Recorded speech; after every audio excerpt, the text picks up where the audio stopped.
বাংলাদেশের মাননীয় প্রধান বিচারপতি মহোদয়কে বাংলাদেশ সরকারি কর্ম কমিশনের সদস্য হিসেবে অধ্যাপক ডক্টর মোহাম্মদ শরীফ হোসেন, অধ্যাপক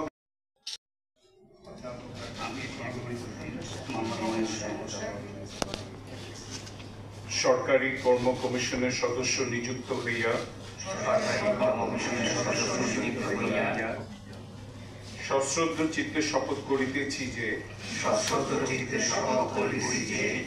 আমি আইন অনুযায়ী ও বিশ্বস্ততার সহিত আমার পদের কর্তব্য পালন করিব। আমি বাংলাদেশের প্রতি অকৃত্রিম বিশ্বাস ও আনুগত্য পোষণ করিব। আমি সংবিধানের রক্ষণ, সমর্থন ও নিরাপত্তা বিধান করিব এবং আমার সরকারি কার্য